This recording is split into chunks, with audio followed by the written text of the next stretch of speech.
They were in there. They were in there. Always transform, man. Seen it all. Caught 'em all. Still more. There's no limits to these big bass dreams. You know the name, fishing is my claim to fame. See me catching everything at every fishery, man. On swim baits and jigs, drop shot rig. When I get off the water, can't wait to hit 'em again. My last post, I birthed them, put a hurt in them. Big bass, dream team, who out working them. Set up shop on a hump and let the bait drop. Hide your wave action, watch me bring it to the top. I'm not tripping on what he got. I got spots, slide wheel full, homie. See you at the dock, it's the real. You don't know how these big ones feel. Spent years putting in work, develop these skills. A couple years on my hustle, man. Now I'm in a race gang. Merc on the back, that's facts. Bring it on plane. Me and you, oh no, we not the same. You a keyboard pirate, my man. That's hella lame. My track is it's to make you catch fish, get him in the net quick, cast for another stick. That real deal, raw uncut. Still chasing PBs, cause it's never enough. My track is to make you catch fish, get him in the net quick, cash for another stick.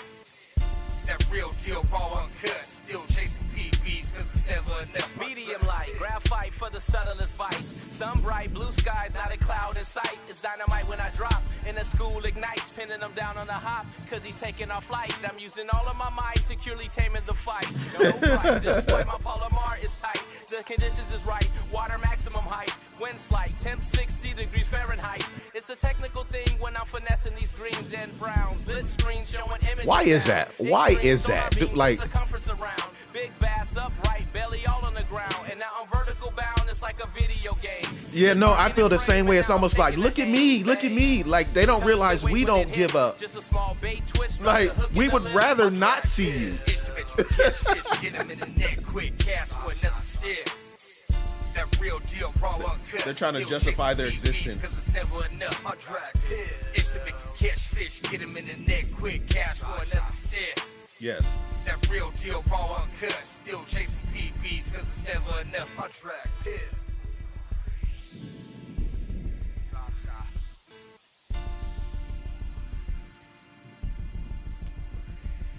All right, guys. So we know, I have the I'm pretty sure I have the Zoom muted right now to the stream, but the stream is up and live right now.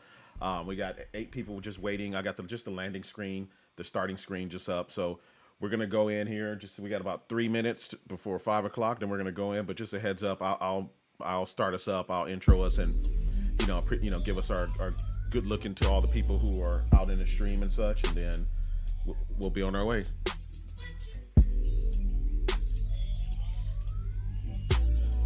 Yeah, all good. We can wait. We can delay it until you move. If I think that'll make it a little cleaner. We can get. Yeah, we can delay it a little bit. No worries. My lines, trying to yank 'em up. Looking for the shot and the boil up. Yep. Hooking up. Yep. I'm just sweating my lines. I'm just sweating my lines. Toss a little bit of everything, man. With that big bait though. That big bait, all about that.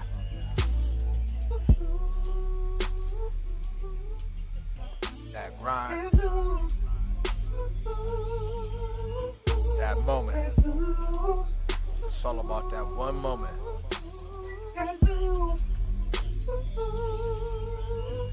Yeah, I never thought of that, and that might be the ticket. Yeah. PBs in the 17s. Heavyweights, the whole dream team. Since the pub did my own thing, started in a rental, now I'm fishing on a dream machine. Thick lines plus big baits, put them together, they all do heavyweights. I knew this since back in the day when I was standing on the shore grinding for 'em all day. Taking trips down the Otay, crappie bite, man, we about to have a fish fry. Told me up when my homeboy Dre died. We used to fish like every single day, right?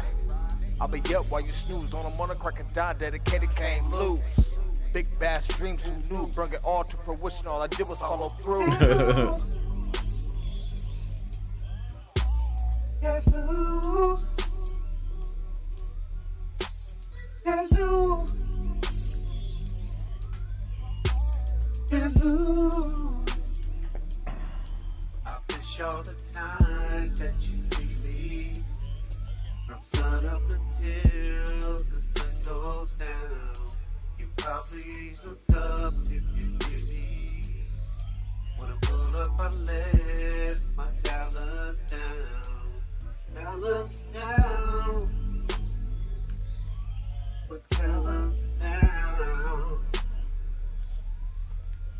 fellas down. Fellas down. Fellas down. Cats try to hook a What's phone kind of team. cool is that Live that's what kind we of for the the whole same. thing. Make a You know what I'm best saying? when I It's kind of cast, the I'm same addicted to the thing. best. I'm on So that ass like they owe it's me. a trip to see that come out. And of course, we like waited perfectly, and you know, but that was like, Take a flick and you let the know, haters see. that was kind of the same Watch me bring thing. it to reality.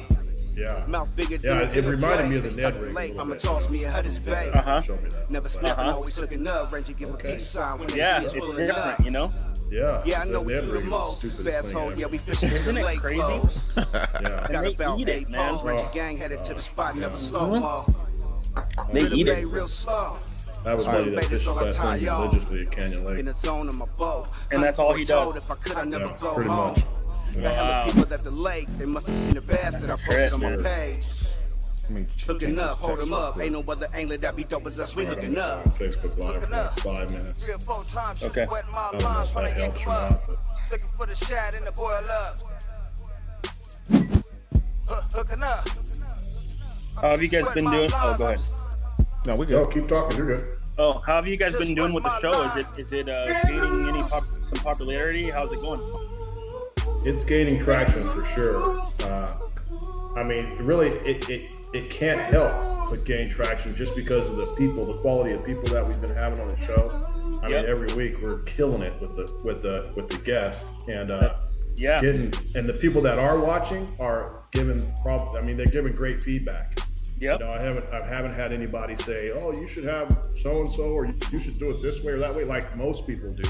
Right. You know, everybody wants to try and fix your situation, if you will. Right. Right. The biggest problem has been trying to go on Twitch and put your password in and that stuff. That seems like the biggest issue. But this is the second time we're doing it simultaneously on YouTube. Okay. And so that's been good. I think we've got almost 100 views or something on YouTube from last week. Oh, that's cool. I think it's just a matter of, everything, all this new. There's so many different podcasts on right now. Yeah. Yeah. And so I think it's just a matter of guys seeing it and making it happen. Yeah. You guys have had some great people on. I'll tell you that. Yeah. You know? And I've got a laundry list of folks to have on the show. I think we can probably go a full year without running out of them. Wow, that's awesome. And we're trying to keep it West Coast. Okay, cool. With an exception of, Jacob Wheeler, because I've connected with a lot of these guys. That's the thing about it through iCast or, being a fan or whatever, And so I feel like I don't know if remember who Roy Firestone is? He used to do like NFL interviews and basketball. I feel like the Roy Firestone of the bass fishing world. That's cool.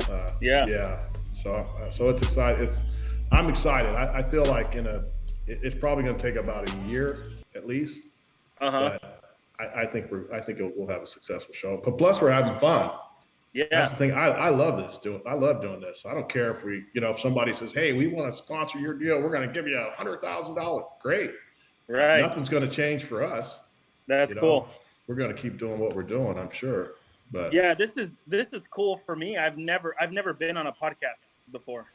Okay. So this is the first I've done like little things with on the radio, like with Kent Brown, and that's about it. I've never done. This is a first. So yeah. Awesome. Yeah, I'm ahead, pumped. Rob. I appreciate you guys. Yeah. No, we're good. We're good. We're gonna go in right now. Just trying to wait to see if David's gonna make that move, but yeah, I'm waiting for that. She's still. No, it's all good. It's all good. Yeah, sorry about that. No, it's no big deal. No biggie. That's the other thing. We're super mellow. We're not. We gotta, dot our I's and cross our T's, and it's just three people talking, chatting about life, chatting about fishing. We try to make it so you do most of the talking. That's cool. Because to me, it's all the podcasts I've watched or whatnot. It's usually the guy that's got the podcast. Blah, blah, blah, blah. You gotta get sick of hearing that person. You want to hear what you have to say. For sure. Yeah. So I think that's our main goal. And plus, obviously, we're fishermen. Yeah. Team tournaments, pro tournaments. Yep. For sure. So we kind of know what's happening. I'm going to check on my girl quick. Sounds good.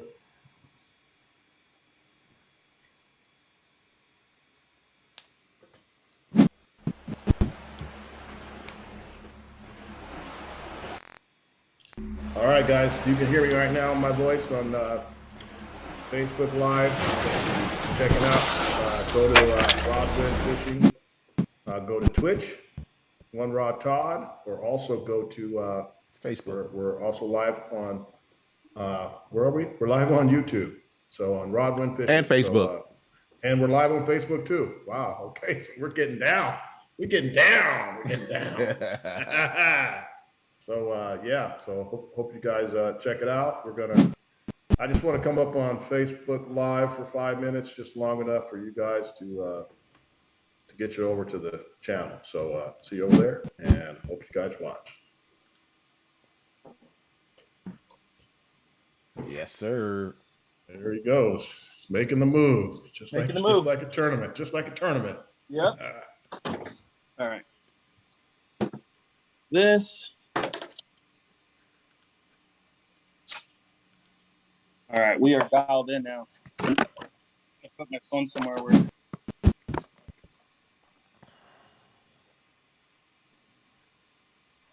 Right on. Cool.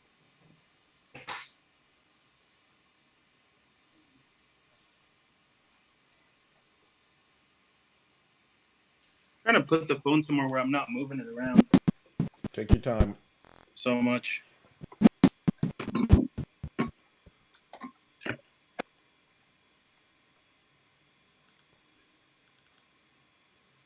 I got all these things rolling through my head right now. I'm trying to save them.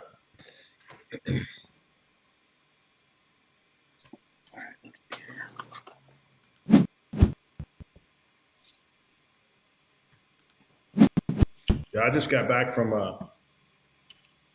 I delivered a boat at Ladd's Delta a couple days ago. A little boat from Anglers Marine. And I stopped at my buddy's house on the way home in Santa Cruz. Mm-hmm. And we caught a bunch of rockfish. That's cool. It was fun. It was fun. That's cool. Like 10, nothing big, but, good fish taco stuff.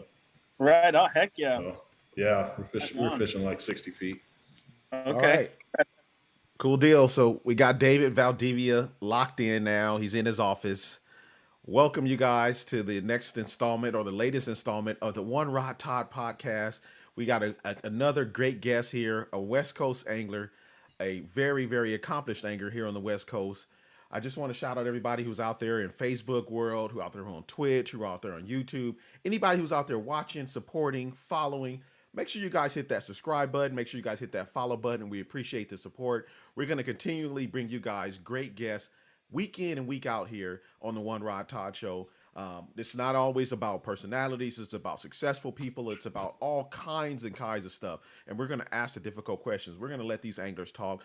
But today, without any further ado, we want to welcome to the One Rod Todd Show, the two-time, I want to make sure I'm correct with this, the two-time MLF Western Division Angler of the Year. And I also caught wind. I saw Billy's note on the post the other day. The current One Bass points leader in the One Bass Championship deal as well. So, David, welcome to the show. Thank you so much for joining us. I appreciate it, man. Thank you guys for having me. I'm excited to be here. All good, man. And just to start out real quick, I know that when we were texting the other day, just trying to get all the logistics all worked out, he's like, "This is going to be my first podcast."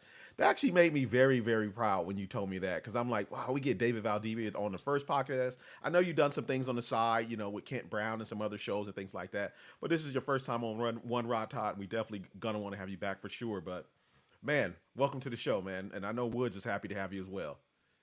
Heck yeah, I'm excited. Like I said, I've like you're saying, this is the first time I've been on a podcast.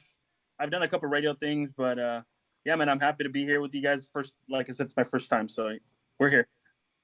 Well, the funny thing about it is, you have been around for a few years. I think you said you finished 89th place, I think, in your first FLW tournament. You said you blanked the first day of the Derby, and look where have you had gone since then. Like Rod said, 2-time Angler of the Year. I think you're down 1 point right now, or you're up 1 point. I'm sorry, in the one bass, Angler of the Year points. And I Googled YouTube. I Googled your name. But did you ever play the guitar? The only thing I could find on you was a guitar player that was like 14 years ago or something. But I bet you that wasn't you, was it? No. No, that was So yeah, it's crazy how successful you have become, and yet there's really nothing out. It's like you're just killing it silently. It's like you're kicking everybody's butt and nobody really knows about you. So tell us about yourself. And start from the beginning. Like, how did you, like, I like to hear like how you got started fishing and how did it all evolve for you? Okay, so I was, I guess when I was in high school, actually junior high, I'd already liked fishing. My mom, I used to wait for my mom. My mom worked at Kmart in right there in Bellflower, and she used to work the graveyard shift, and I used to literally for some reason I was addicted to fishing. There's nobody in my family that fishes at all, like not one person. And I don't know what it was, but I look at like some of my coloring books in kindergarten, and I used to draw like pictures of fish and like not bass necessarily, but like just pictures of fish. Yeah. And I just intrigued by fishing and fish and marine life. I was into it. So my mom kind of like saw that, and she was like, well, I'm going to have to take him. I'm going to have to get him involved with something because he likes this, So anyway, my mom used to work at Walmart, and she used to work the graveyard shift. So every now and then she would come home, and when she was like not super tired, she would pick me up and we'd go to Denny's, get breakfast. This was usually like on Saturdays. This is good stuff right here. We'd go to Denny's on Saturdays. We'd eat, and then she would take me to the Long Beach Pier, and we would fish off of the pier, either Long Beach or Seal Beach. We'd fish both piers, and I used to just want to sit out there all day for hours and hours and not leave. And I could see my mom; she was like, falling asleep because she had worked all night. But me, just being a kid, I just wanted to stay out there. You know what I mean? Never caught a fish. We did that for a year, and I never caught a fish. So wait. So you drug your mom out there after working a graveyard shift, and you weren't even getting bit? Not even a bite. And I was watching people around me like catching them. And wow. I was so like wanting to catch one so bad that I just keep going. I keep going. I tell them, I'm like, I want to go again. And then she found out about, also like some little parks around the house. Like we would go to Cerritos Regional, which is in Cerritos. And then she would take me to El Dorado Park in Long Beach. We would go there, still never caught a fish. And she felt so bad for me that one day she bought a trout from the grocery store, okay? She felt so bad for me that she bought a trout from the grocery store. She hooked it onto my line. She dropped my line in, and she came out and she's like, hey, I think you got something on the end of your line. So I started winding this thing in, and I was so fired up. I had no idea. I was so excited that I had caught something, and it wasn't like a live fish. And I was like, well, why is it dead already? She's like, oh, I think it ate the hook. Like it's, Yeah. So she like convinced me that, I had caught this thing. I didn't know the whole story until later, of course. But anyway, so I catch this dead fish, and we take it home or whatever. And I'm all excited. And I'm like, okay, all right, I caught a fish. So now, like, I'm really like, I want to get into this because I caught a fish. So, one weekend we go, we have a family reunion at Cerritos Regional Park, and I end up, I start walking the bank, and I didn't bring my rod and reel. I was so mad I didn't bring my rod. I had like it was like a Zebco, push button, and I was so bummed I didn't have it. I walked around the whole park, and I found a little piece of fishing line, and I found a little hook, and like I found a little worm, and I was like, I started digging to look for night crawlers. Wow. Yeah. I find a little worm. I put it on the end of the hook.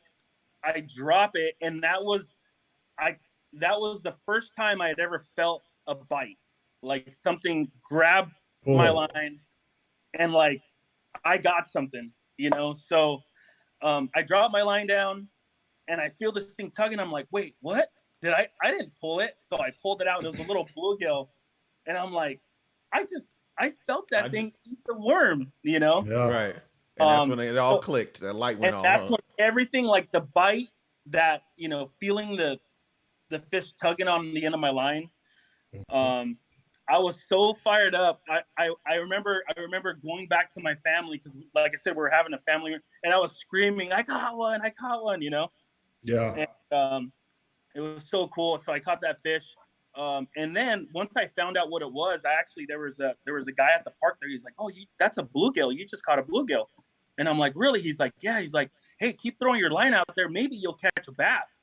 Bass is like a trophy, you know? And I was like, a bass? Really? A bass, you know? And I'm like, I want a trophy, you know? So go back home. And that same day I start like, what's a bass? So how do I, you know, so I started telling my mom, I need to go somewhere where we could buy bass stuff. You know, I need bass stuff, you know, go back. So she started on, you know, cause she worked graveyard. She would buy me a pack of worms. What's a bass? And it would say like, you know, bass worms, or like a bass tackle box. And she started taking me, and she was like, yeah, so bass live in the lakes, you know? So anyway, again, it took me a long time. I started fishing El Dorado Park, with my mom. And I never caught a bass. It took me like a year to catch a bass. And I mean, I was probably 11 years old by then. Yeah, I was like 11. It took me probably a year to finally catch a bass. And it was because at the park, you know, the fishing is so tough. It has so much pressure, so many people fishing. And guys were already, you know, they were dialed. They were dialed at that park. They were dialed. Yeah, they had the park dialed, you know. So my mom's like, hey, for your birthday, I'm gonna take you to Lake Paris. So I'm like, all right, cool. So anyway, what year was that? How old birthday? What birthday? I was 11. I was 11, okay. So I was turning 12 years old. Wow. Yeah. She took me to Paris, and I remember there's a hailstorm. On my birthday, it's March 29th, and it's pouring hail and raining. Yeah. And I'm like, and she's like, I don't want you getting wet. You know, she was like freaking out. And it like let up for a little bit. And I remember she had this worm that she brought from Kmart, and it was called a robo worm, a robotic, right? And I'm like, okay. So I rig it up, and not really knowing how to rig it. I had a sliding sinker, egg sinker, and a small hook, and I wacky rigged it. Wow. So you're fishing for white sea bass. Yep. I put it in the middle of the hook, and I casted it next to the lawn. The very first dock when you drive down to Paris, on the right-hand side is where I caught my first bass. Wow. What color worm was it? It was, I believe it was blue crawler. Blue crawler. Wow. Blue Hey, crawler. David, real quick. Can you see if you have your phone straight up and down? Can you turn your phone sideways? Okay. Perfect. Yeah, it should go up like in landscape mode, get us a better image there. Go to full screen. Yeah, that works better for. Is that better? Okay. Yeah. So blue crawler. Yeah, so blue crawler. I cast the worm underneath this dock, and I feel that bite that I remembered from a year ago that felt like that bluegill, and I knew to start winding. Yeah. And that was my very first bass that I had ever caught. And after that, I remember I was like, the closest lake that I have to me is El Dorado Park. I'm gonna fish El Dorado Park as much as I can, and I want to catch bass. So when I figured out I could catch a bass, then I found this Bassmaster TV show, right? Yep. So Oh, it's God. Saturday mornings. I would wake up at 3 a.m. because their hours were always way ahead. Right, right. So I would, and just because sometimes when I didn't even want to miss the show, I would wait. I would stay awake all night. Like I didn't want to fall asleep and not wake up to miss the TNN Right. Bassmaster. You know, I was back when like Bob Cobb Oh, yeah. announcements still. Sure. And I didn't want to, and I learned so much from watching that and going to the park. So anyway, I ended up finally figuring out like how fish related to a rock, or how it related to toolies, or how they would be. Sometimes they would be in the grass, and I would hate it in the grass because it was always a pain in the butt to work your bait through the grass, because you know every cast you had grass. So I'd get frustrated, and then I'd go fish where the rocks were, and then I'd come back and fish because that's where the fish were sometimes, you know. Yeah. So it all started clicking at the park for sure. When I started like, okay, so fish relate to structure, and this is what they like the toolies, they like the rock. I didn't think structure. I was just thinking like they like the toolies, they like the rock, they like this, and then also learning and watching, you know, Bassmaster. Anyway, ended up going fishing, going through. Finished up with elementary school, went to junior high school, and a guy by they said that they had a career day at my school. I went to Los Alisos Middle School in Norwalk.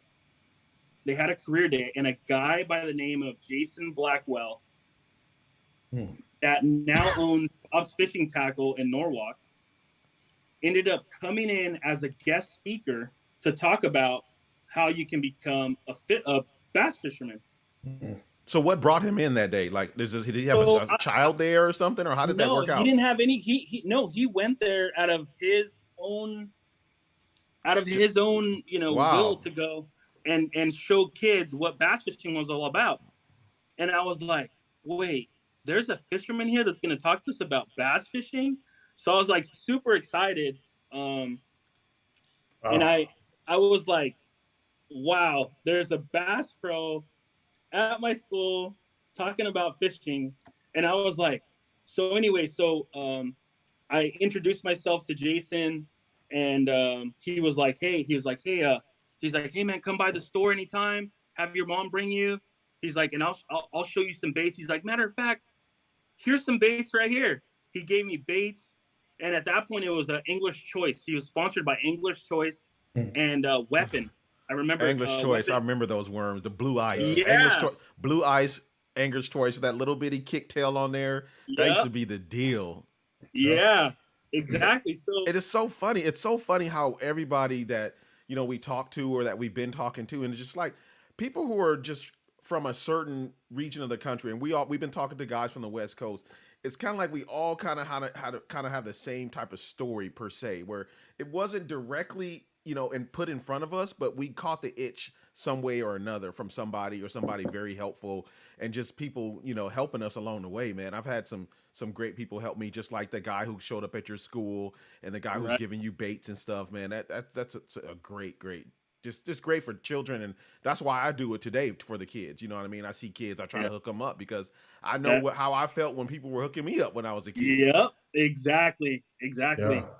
Yeah. So, Jason Blackwell hooked me up, and that was like the beginning. Once I found out there was tournaments that were local, I was like, that's what I want to do. I want to get into tournaments.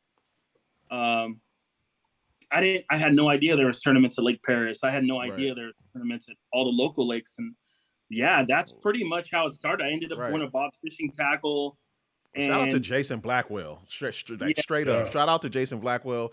You know, I see some people in chat. I see Brian Hogan's talking about, he says, I know Jason. So Jason, you know, touched a few people's lives, you know, in the fishing industry. So shout out to Jason and everything that he does.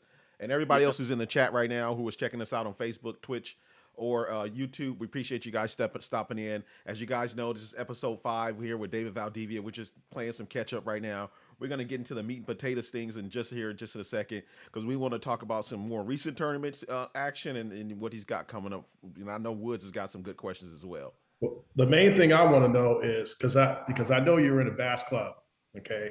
And I also know you got kicked out of a bass club. Yep. Uh-oh. And you got kicked out of a bass club because you were too young. Yep. Reality of it is, we know what it was, right? How'd you Angler find of the out? year. Whoa. Oh man, like I said, I do my homework, bro. I do my homework. Good one. Wow. Good one. What happened? What happened? So I was 16 years old. No, I'm sorry, I was 15 years old. And my mom was like so unsure about me joining a bass club or getting into it or whatever. Anyway, my mom used to drive me to the club tournaments. I joined a club locally in Norwalk, Ambassadors Bass Club. I'm not even sure if they meet, or I think they maybe still do. And the very first tournament that I fished, I remember I came in second place against all these, bass guys. They got bass boats, and I had 2 rods. That's all I had was 2 rods. I had a bait caster and a spinning rod. And all I would do is just throw whatever I saw on Bassmaster for that time of the year. I had recordings, and I would just fish my butt off. I got to fish actually a full season, and they finally ended up coming back. I won Angler of the Year out of the back of the boat. And they finally came back and they kicked me out of they told me that I was too young, and because of insurance purposes, I couldn't no longer be in the club anymore. Wow. So that's serious? Yeah. So that's how that went down. Yeah. Wow. Are any of the guys in that club, did they ever move on to, fishing ABA tournaments or anything like that? No, I never ran into any of the guys. One of the guys I bought a boat at Anglers, and he was there talking to Kyle. He's like, "Yeah, I know. You know David?" And I'm like, he's like, "Yeah." And Kyle's like, "Yeah, I know David. That's my buddy." He's like, "Yeah, I fished. That guy was in my club, So that's the only guy that I know of seeing again. But yeah, kind of a trip. It was a trip. Man, if I was you, I would be hunting them dudes down, man. Like, look at me now. You know what I'm saying? Because they were inspirational in this process, obviously. They because were 100%. yeah, you know what I'm saying? They drug you 100%. around. You know what I mean? In the back of their boat, you were learning behind them. Obviously, I know you said you learned on Bassmaster, but without being in those dudes' boats, you would never been on these lakes learning what you were learning. 100%. And they went to all the different lakes in SoCal, so it was really cool. It was a good experience, for me. It was an experience. It was fun. I still remember it till this day. It was like it was yesterday. It's crazy. Yeah, when I was 18, I was 17, same situation. I was in San Gabriel Valley Bass Club.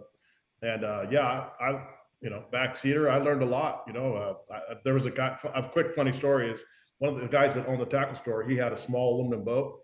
He would let me borrow it whenever I want. And one time I took it to Kachuma, and I had another guy with me, and I'm driving the 101 freeway, and I look over in my window, and I could see the boat going alongside with me. I'm like, what the hell? It had disconnected because I slowed down. It disconnected from the deal. Yeah. And fortunately, it ended up just going over the side, hooked it up, got on the off ramp. It was missing that screw. The screw when you put your tongue down, you put that pin through there. Yeah. What was the screw? And the screw had came out. So we had got another screw and put it in there and went on our way and fished. Wow.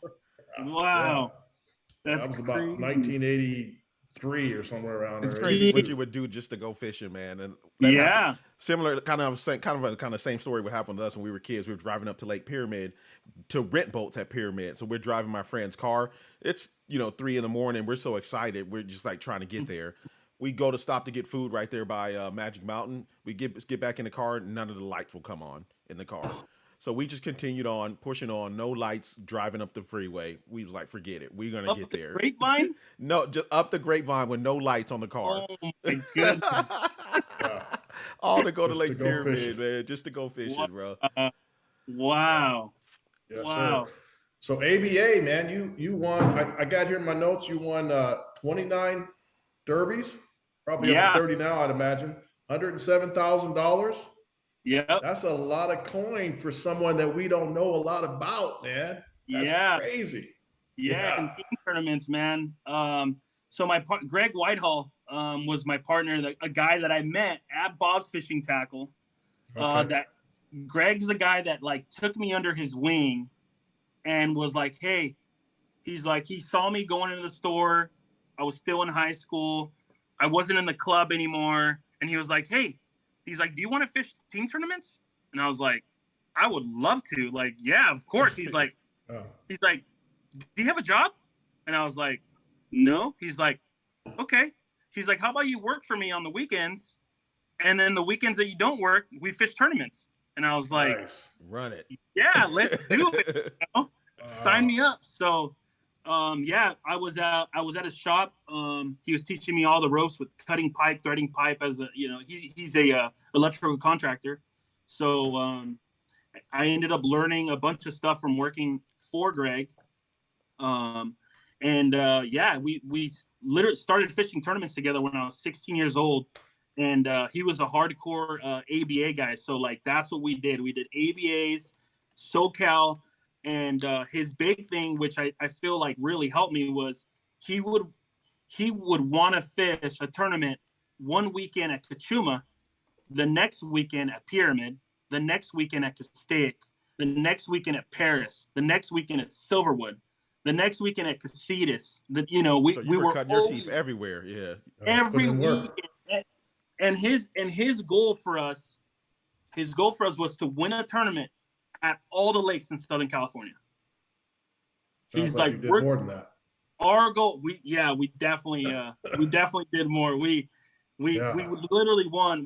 Me and Greg have won a tournament in all the lakes in Southern California, and more. And you know, that sounds great. The sad part is you can't even do that no more, just because of the quad muscles, just because zebra muscles. That's not even feasible no more.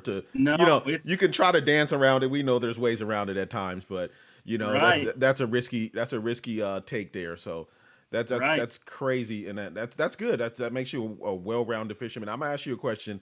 And I want you to dig in your bag a little bit here, because our viewers want to know, you know, certain things about, because you're successful, obviously, and there's various reasons why. Can you give us one or a couple of reasons why you feel like you have been so successful, aside from what we've already talked about? And you don't have to give us like your nitty gritty. Oh, I go to this bait, and you don't. If you want to go there, you can. But can you drop us a couple of gems of why you are so successful? You mean gems as in baits, or gems? Or just like thought process, or general way of thinking, or I drink my coffee, black, whatever you feel like that's helping you be helping. I only use spinning rods. I only use hey. I use all of them. Honestly, I would say if I were to think of one thing, it would be that when I get to a lake, I try my hardest not to think about history. And I fish. I'm taking notes. When I launch the boat, I will idle when we're waiting for a tournament, or whether I'm picking up my buddy at the dock. I will idle and see what's going on underwater, because we don't know at that time when we launch. We don't know what the weather's going to do in an hour or 2 or 3 or whatever's going to happen. But I idle and just see what the fish are doing just around the launch ramp. And you're saying you're visually looking for that, or are you looking at I'm looking on your graphs? On my graph. My graph. Yeah, on my graph, and I'll turn them on, see what the water temperature is, and I'll see what depth the fish are using, whether it be carp or shad or whatever it is. Just see where the majority of the fish are in the water column. In the water column. That's good stuff. Yeah, and this is before I even leave the ramp. Okay, so you don't like study the weather or any of that. You're stuff. not a barometric pressure guy, because we hear a lot of good things that people think about. Yeah, I just let the fish tell me all of it before I even have any ideas of what they're doing. Yeah, I see exactly what you're saying. Every time I get somebody on the show, or I'm having this conversation with somebody, I'm just always amazed of how the success that I've had just from being a 30 plus year bass fisherman, that my success has nothing to do with anybody else's success. It just seems like you're, as an individual, you're your own person in bass fishing, no matter what. You know, you get, and I mean from, like I said, from Skeet Reese, you know, to Barometric Kid, Ty Owl. Yeah. You know, I mean, and I've been around these guys where I've witnessed exactly what you're talking. You're speaking from your heart, for one. And I don't know. To me, you know, like when I asked Rick Grover about you, he's like, "Yeah, man, he won Angler of the Year. You look on his deck, it's full of spinning rods. You know, that's how he did it." And I'm like, okay. And then I'm reading about you. You're throwing a 6XD over here. You're throwing a jig. You know, you're throwing a 8-inch spoon at Paris. I'm flabbergasted right now, just listening to your approach on how you, and I love it, man. I do. It just, and with all that said, if you had, you know, your choice, you're pulling up to a lake, and I don't want you to say, "Oh, I will just," don't give me top water as an answer. If you had your choice to pick a particular bait that you were going to throw, what's your go-to bait or technique? If you only had an hour to catch a fish, what would be your go-to? That's a good to catch a fish. Yep. I would probably it's hard. I would have two things. It has to be two. Yeah, you could have two. Absolutely, two. Yes, and I know one's got to be. Don't say go it. ahead. I'm not going to say it. So one is going to be a Yamamoto 5-inch grub on a offset EWG worm hook number 2. You rig it weedless and you cut the tail off of it. That's 100%. Whoa. Yeah. He took us there. He took us there. He's giving it. Wow. Yes, sir. That's something I learned at the park 15, 20 years ago. I would say that would be one. The second would be a drop shot. Absolutely. I mean, legit. People can try to deny the spinning rods all they want, but the spinning rods put them in the boat. Yeah, I would say if I had an hour, no matter what time of the year it was, no matter what the weather was, those would be the two things that I would have on my deck. What color on both of those? Do you have a go-to color? So yeah, I would say on the drop shot, I would say just a green pumpkin, either a Zoom finesse worm, or either a Zoom finesse worm or a Robo Worm in Aaron's Magic. Wow. Okay. And with the grub, I would have to have two colors. I do a pearl white and a green pumpkin. What pound test do you throw on that grub? I use 6. Usually I'm using 6. Straight fluoro? No. All my rods, baitcasters, spinning rods. I use braid to fluoro. I've done it that way for since I started. I met Mark Higashi when I was getting into the tournament scene. I was, I think, 17 years old. So from the age of 17, I'm 35 now. So when I was 17 years old, I had all my rods. He was like, braided fluoro, you're gonna save money, and that was the big thing, is saving money, learning how to not spend a bunch of cash. And fluorocarbon, huh? Go ahead. I'm sorry. No, finish, and I'll ask you another. Yeah. Fluorocarbon at that time was like crazy expensive. All there was Seaguar, the blue label. And then sometimes I'd put mono on there when I couldn't afford to buy fluoro. But anyway, Mark was a big help. Mark was a huge help in that, and showing me all the little tricks and techniques for using the fluoro. And he basically taught me the right, rods to use for different things. And then once I show you the basics, you do your own thing. Like, you learn your own style and you do it your way, like my way is just the way that I know. So anyway, that was a huge help. So anyway, yeah, I've used braid to fluoro since I was 17 years old. And what knot do you tie to I tied the then it was always the uni to uni, because there wasn't really a lot of knots available. Yep. Yeah, but now I tie the RP knot. Yeah. which I guess I don't know what guys call it, but I call it the RP. Just from the saltwater. Yeah. I learned it because the mark from the saltwater standpoint, the Roy Polaris, Yep. Yeah. I think it's funny. I just knew you would mention a Senko for those two rods, and I didn't get the Senko. So that's generally the answer for a lot of guys, especially West Coast guys. You know what I mean? For me, if my answer to your question as well would be a drop shot. Of course, Todd knows I'm a lover of spinning rods. Like I enjoy it myself, like wholeheartedly. And then for me, my other rod would be a thinny for sure. Yeah. Thinny. Yeah. The little Senko, I call it the chub. It's the baby Senko, right? It's like it's a grub. Yeah. Grub. You cut the tail off of it. It's a grub Ned rig. It's so cool because you could cast it a mile. Right. And you could, if they're eating bait, you could twitch it. You throw the white one and it looks like a little piece of bait.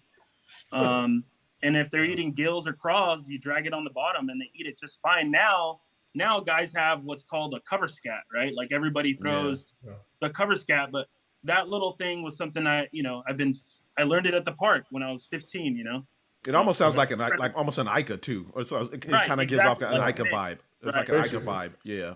Right. Yeah. And again, that's the bait that, and that's the thing about fishermen, they say we're all liars or whatnot. But I can tell when I'm having a conversation with somebody and I'm talking to them and I know that they're being real with me, I'm all in. And you told me about that grub and I'm like, this dude is legit. And that was at the Fred Hall show. So that was 3 years ago, I think. Yeah. Because they haven't had it for the last 2 years. Yep. And of course, you told me it and I have yet to make a cast with it. Right. Right. Crazy, but I'm going to now. And to that same point, though, this is kind of like why I laugh when guys get so particular about, oh, yeah, I keep all my stuff close to my chest. Hey, the guys are going to still have to go out there and do it, for one. And you still got to get bit. And if you've never done it, you're not going to have the confidence in it that the guy that told you about it. So you're going to have to build your own confidence. You're going to have to build your own way of fishing it. So we appreciate you being like 100, keeping it 100 on the podcast, like giving us some real good information. You didn't just give us some little screwball. Oh yeah, I like the drop shot, pink worm, morning dawn. That you gave us some real goods there, man, and we really appreciate that. That was good stuff. Yeah, for sure, of course, absolutely. Now you got a girlfriend, right? You guys, I'm not going to put you on too much pressure, but I'm going to anyway. Any wedding bells? Because she's a stick. For one. Yeah. Oh yeah, she is. She could catch them. Yeah. So we're getting very close. We actually we moved in together. We bought a house together here in Riverside about a year and a half ago now. Yeah. So yeah, our goals are pretty much lining up. Everything's going good. We had goals set, and we're basically that's the next thing on the burner. So yeah, it's coming. Wow. Nice. Well, let me tell you something. Oh, go ahead. I'm sorry. I was just going to say, you don't have any major sponsors. Is that correct? Would you say? No, I don't. I feel like, you're definitely a guy that needs to visit that tour someday, and I know you work for the city of Riverside and you're a hardworking guy, but I could see you, I think you finished 10th in Cumberland in 2019 in the FLW Derby. So you're right there. You're right there. And obviously, I spent 31 years in the fire service. There was no way I was going to give up that job to go on a tour. Right. So I'm sure that's kind of the way you're feeling. But if there's a way that you can get there, I think you need to get there, brother, because you're the real deal. What that 10th place check look like? That's got to be a good check at the championship. I think it was 10,000. I remember. Oh, okay. Yeah, I think that paid for your trip then, pretty much. Yeah, and then I think a year before that, I went to Norris. I actually fished a tour invitational, and it was all the tour guys, and then they invited like the top 5 from at that time it was Everstarts or Rayovacs. They invited like top 5 from all of them, then everybody got to go. It was really cool to go to Norris. Norris was really cool because that lake, it reminded me so much of like a Cascade, right? Like the fish get deep. They eat bait. When I got there, like everybody there, all the tour guys, all the guys were all on the bank. Right? It was a fall tournament. And I was the only guy. I was out there like in the middle of the lake fishing for suspenders. and it was every drop. The camera guy was like, I can't believe you're catching this many. It was like every single drop I was catching smallmouth, like crazy. It was the first time I'd ever been there. First time I'd ever driven back there. So that was like a really cool experience. What were you dropping on those smallmouth? Ice jig? What was it? I think. Oh, you know what I was dropping? I was dropping a thinny. I was dropping a thinny. Yeah, with a on a drop shot. Yeah, I was dropping the thinny on the drop shot with I think it was a half-ounce sinker just to get it down. Oh, wow. And literally, once you get it down there, you click your bail, you stop it in 50 feet, and your rod would just load up, and you're on. Oh, that's awesome. And that's another good tip that he just dropped on you guys. Don't miss that one. I'm not afraid to give that one up, but a Yamamoto thin Senko on a drop shot, wacky rigged is something else. It gets bit. And if you guys watch the Bass Pro Tour just for the last couple of days, Brent Ayler has been doing something of the such, but he's using a Daiwa Nico worm, which is pretty much the same thing as a thinny, more or less. I would, he's sponsored by Yamamoto, but he's been wacky rigging. I saw it when it happened. I don't know if you guys watched it the last couple of days, but for the viewers who've been watching the Bass Pro Tour the last couple of days, Brent was fishing. He was fishing drop shot. He's fishing drop shot. The break came. He came back out after the break, and he started rigging his Daiwa finesse worm wacky rigged instead of just Texas rig. And he started that's when he started catching up to Mark Daniels. Like it was on. He was on. It was on. So don't be afraid to wacky rig those thin Senkos or finesse worms, because on the drop shot they definitely get bit, as David was just saying. Yeah, they do. 100%. Have you ever been to Lake Mojave? I've been to Mojave one time about 5 years ago, and I fished. It was an Wild West Bass Trail Pro-Am. I missed the cut by an ounce, I think. Yeah, I think it was the tournament was in February. February, early March, yeah. And it was, to me, it was like, it just resembled a good mix of like Havasu and Mead. It was like it's like the perfect in between, Yeah. So yeah, I'm excited. I'm excited to go out there for the U.S. Open. Yeah, I'm excited to just see how you end up, because that place is very interesting. It holds them, it holds them, and it's one of those places where it's not one of those places. When I go fishing there, that's one of the places I'm like you. I just go fishing Right. And they could be in 6 inches of water that time of the year, and they can be in 40 foot of water. Right. It's just however the conditions and the bait ends up. So. But it also, I think the biggest factor, we know that the fish are there, but the biggest factor is going to be the pressure on that lake for that derb. At the end of the day, we know after guys get out there, pre-fish for a few 2 or 3 days, it's going to be tough times. Oh yeah. The guy, whoever wins that's going to have to earn it, because it's going to be, those desert lakes can be tricky with the wind could be a big factor. I just hope the wind doesn't blow and we get 3 days. I really, really do. And I almost wish that Egan had like a 4-day permit for an event. That way, if one day got canceled, we could at least have, that would be so cool if he did that, just to make it a little more balanced, because the local guys, if it's a 1-day deal, it's going to be really hard to beat them, because they're not going to go and touch any of their stuff, until the tournament starts. So it would be really cool if he did, but either way, it's a tournament, and it'll be a challenge. Yep, exactly. I feel the exact same way. It's like a 3-day tournament. It's like when you fish a 1-day tournament and you win, there's a lot of luck involved.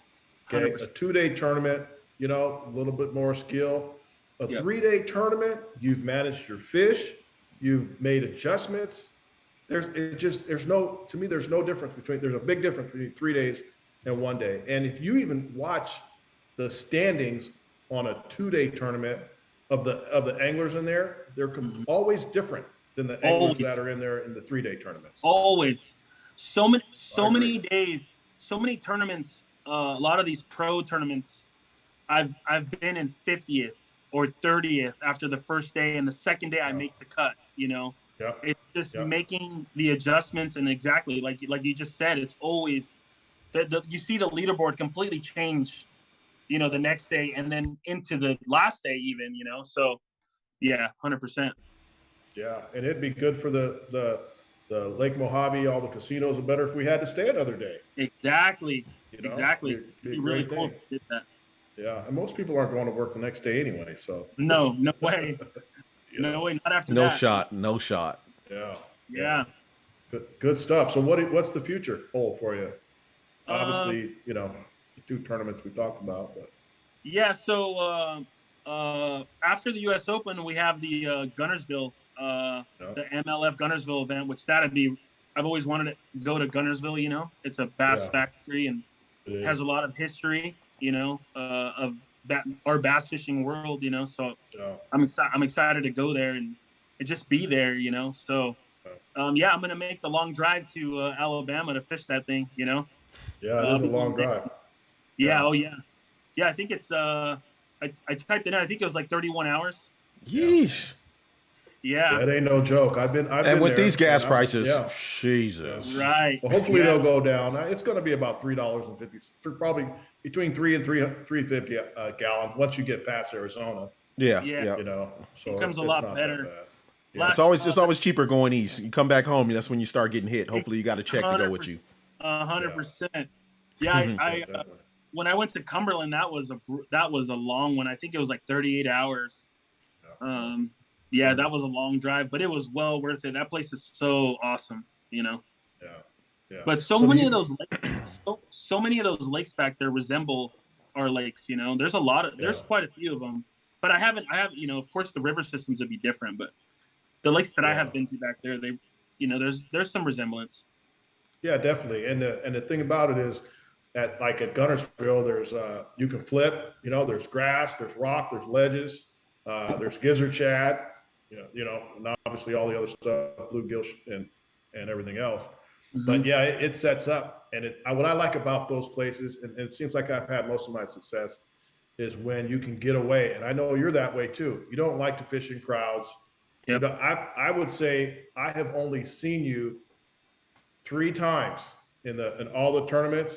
And one was when I had my knee surgery. I wasn't fishing. That was at Lake Mead. Remember seeing me back in the. Oh yeah, I remember that.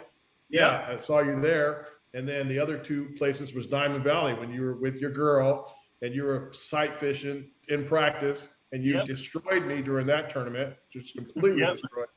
And in fact, I think the other time was at both times I think was at Diamond Valley sitting on the rock quarry. You're out there drop shotting or something in the, you know, when the water was up. And that's the only times I've ever seen you out of the, you know, 50 times I think we probably competed against each other. Yeah, isn't that wild? Yeah. Yeah. It is. It's crazy how we don't run into each other, but yet you still catch them doing your thing and I still catch them. You know what I'm saying? It's crazy how everybody has their own styles. And it's still how the result, you go back and you look at the results like, man, he was doing something completely different and he still, you know, weighed in this weight, you know, so it's a trip how it is, you know?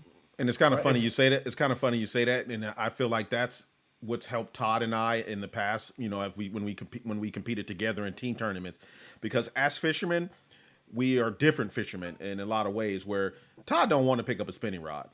But if I feel the need to do so, or we see that it's going that direction, I'll pick it up and I'll do what I need to do there.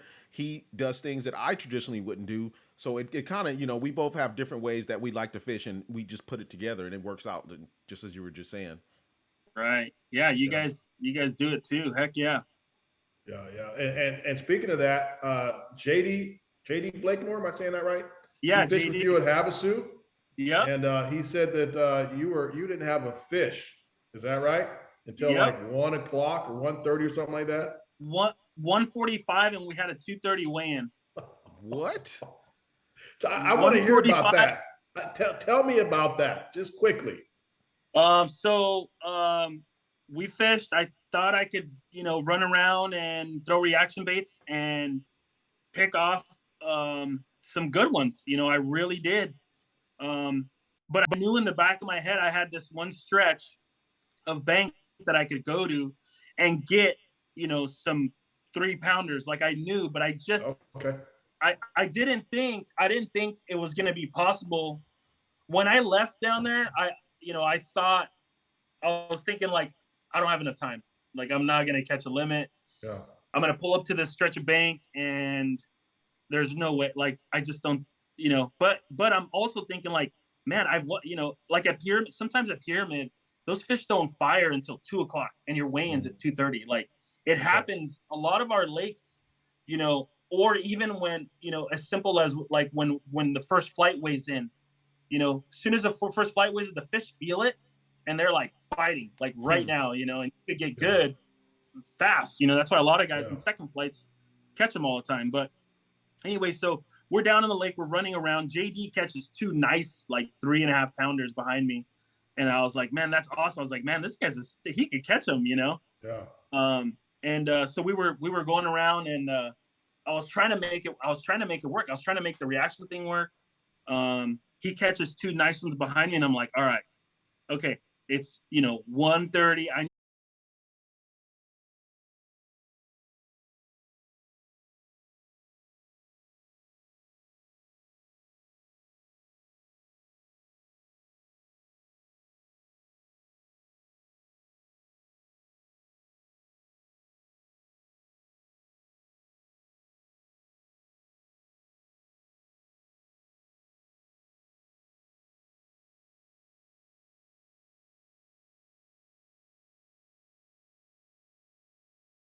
2:30 and I picked up the trolling. That was JD had everything all wrapped up for us to just go.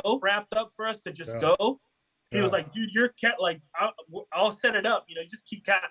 I catch my last one and I get back with seconds to weigh in. It was crazy. And like, without that, I don't win Angler of the Year for the season. I don't. But it was wild. It was really wild. It was fun. We had a good day.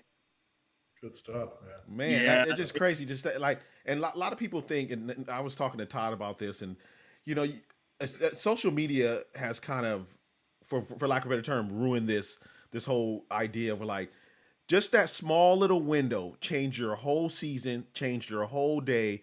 But people will think, oh, David was on the day. They don't know you bit every fingernail off to get those 5. You were stressing, struggling all day. And people think like, oh yeah, just when a guy comes in with a bag that they were killing them all day. And that's not the case more often than not. It's just the fact that you were there, right place, right time. It's happened quick, and it does happen quick. A lot of times, these guys, we get on, and I tell Todd and I joke about this often, and I'm just going to be real about it. We laugh at these guys on social media. Not laugh at them, but it's kind of funny because we're social media guys as well, and we post fish. But, you got these guys with these glory shots, and guys are like, oh, man, they were on him yesterday. And we always say, that could be the only 2 fish they caught all day. 100%. Because they don't put no report. They don't put how many fish they caught, but they got, or they're double fishing 4 fish. And then you see they're double fishing 4 fish. You think that, that they killed them that day, and that could have been 4 bites all day long. That's all they got. 100%. And the opposite happened to me this year in the tour at Clear Lake. I lost one over 7. At the Delta, I lost one over 9. Wow. You put both of those fish in my standings, and that brings me up 10 spots. That's huge. Easily. Probably more. Yeah. I mean, that's huge. I know. So it's crazy. The sport's crazy, but man, that's good stuff. Rod, you got anything else? No, I don't. I mean, this has been a great conversation. I do want to leave some time for David to thank whoever he wants to thank on the feed. You know what I'm saying? But I do want to just also thank the people that have been supporting us, people who have been coming in, checking out the feed, leaving comments throughout the podcast. Everybody on Facebook, Instagram, and YouTube. We appreciate you guys checking in with us on the One Rod Todd podcast. We got current 2-time MLF Angler of the Year and also current One Bass points leader, David Valdivia. He's been a great guest for us today. David, the floor is yours. You can open it up, say thanks to whoever, thanks to your job, whoever, your family. But, just here's your time to just get off some bars. Yeah, so 100% my family. Number one, I want to thank my girl for, dealing with my fishing and fishing with me. Yes. And then for sure, I want to thank the local, my local sponsors, English Marine. Yes. Huge for me. In getting my boat, getting my, my Ranger. I appreciate Ranger for helping me out. Mercury. Also Performance Tackle. That guy sponsored me when I was 16 years old. And I've been with them ever since. I've been with Anglers forever too. So yeah, I just want to thank those guys. I appreciate you guys for having me. We appreciate you for sure. Like I said, not knowing a lot about you other than you kick everybody's butt on the circuit, I figured there was a way we were going to get a good hour out of you, and I feel like we can go on and on and on for another hour. So I appreciate you coming on the show, man. It means a lot. Definitely appreciate it, and good luck the rest of the year. And good luck at the championship and everything else, man. We appreciate you coming on. Thank you, man. Appreciate you guys. Right on. Already. Thank you. Close it out. David Valdivia, Thanks, guys. Appreciate you guys. You. Good stuff. Good stuff. Good show. Good show. Good show. All right, so we're still on right now. Just got me and Todd here. I got the exit music going. Once again, another good show. We appreciate everyone. Again, we appreciate all the support. Everybody coming in, checking out the podcast. We're only going to get better, especially from my end. I have some technical things that I'm trying to work out on my end. This podcast and the way we're presenting it is a heavy load on my computer. So just to be really frank with you guys, I'm working on getting a new streaming computer so the feed can be look a lot better. It's going to flow a lot better. So we're growing. That's why I'm trying to get some sponsors in here so we can potentially upgrade our equipment. But we appreciate you guys checking us out, and thank you for you guys' time. Great show, brother. All about that. Yes, sir. I'll hit you up, bro. Let's get fishing in soon, man. I'll call you in a minute. You got it. Later. That moment. It's all about that one moment.